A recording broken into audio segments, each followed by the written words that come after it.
Okay, so ఇప్పుడు ఒక rapid fire round. It's between Vishwak, Neha and Anjali. Me director గారు ఇప్పుడు దీన్ని విట్నెస్ చేస్తారు. విశ్వక్ చెప్తుంది కరెక్టా కాదా అని చెప్తారనమాట. ఇందులో మీరు ఇద్దరు కేవలం పాత్రధారులే, మెయిన్ సూత్రధారి మీరే.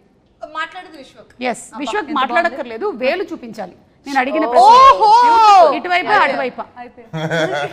ఓకే, ఈ గ్యాంగ్స్ లో ఏం జరుగుతుందో ఇప్పుడు చూద్దాం. Ready? So question is only, all the questions are only to you Vishwak. Who is always late on set వీళ్ళిద్దరిలో? Okay Neha, you get the first prize. Congratulations.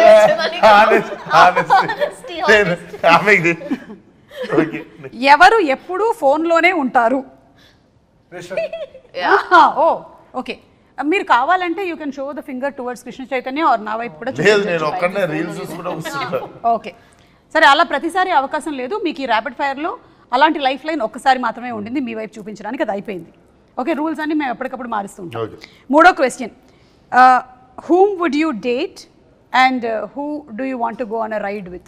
నీకు ఐడియా కాదు, ఒకళ్ళని డేట్ చేస్తామని అడిగారు, ఇంకోళ్ళు బైక్ మీద షికార్కి వెళ్తాను. రెండు డేటింగ్ లెక్కనే ఉన్నాయి. లేదు కాదు, చాలా డిఫరెన్స్ ఉంది. అది డ్రాపింగ్ సర్వీసా? Yeah, dropping service. నేను డేట్ చేద్దాం అనుకున్న వాళ్ళకి పెళ్ళి అయిపోయింది.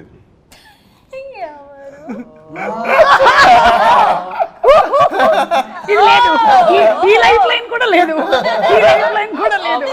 ఇది తప్పించుకోవడానికి చాలా మంచి దొరికింది. ఇప్పుడు చెప్పండి. నేను సెట్ చేస్తా. ఇందాకేగా రెండు లైఫ్ లైన్లు ఉన్నాయి, ఒకటి చైతుని, ఒకటి మిమ్మల్ని, ఒక ఏదో ఒకదానికి వాడుకోవచ్చని చెప్పారు. వాడేశాడు. ఎవరు రెడీ అవ్వడానికి ఎక్కువ టైం తీసుకుంటారు? మొత్తం అదే సెట్ కి లేట్ గా రావడం అండి. ఓ సెట్ కి లేట్ గా రావడం and then makeup. Oh, it's too different. Caravan vanity van నుంచి లేట్ గా దిగడం. Please fastest finger first. just Neha, second prize కూడా నీకే వచ్చింది. నేహా, ఇదేదో 7th ఇంటర్వ్యూ 8th ఇంటర్వ్యూ అయితే బాగుండు. First interview, first promotion. ఇక్కడ ఉండే ఈ ముగ్గురులో మాస్కా దాస్ భయపడేది ఎవరికి? నేను లేని ఇందులో. చేతుకు భయపడతాను. మీకు తెలుసా ఈ సంగతి? లేదు, కొత్తగా చూసాడుగా. ఎక్కువ మాట్లాడేది ఎవరు నేహా అండ్ అంజలిలో?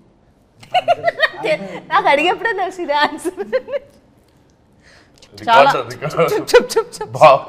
సిక్స్ ప్యాకప్ అన్నప్పుడు ఆఫ్ అవుతుంది బటన్. నడుస్తూ ఉంటుందా? నాకు ఎలా ఉంటుందంటే 5-6 ఆర్టిస్టులు ఉన్నారంటే అంజలి వాళ్ళు అంజలి మాట్లాడుతుందని వాళ్ళు మాట్లాడతారు. నేను అంజలిని మిగతా అందరినీ ఏ పమ్మే.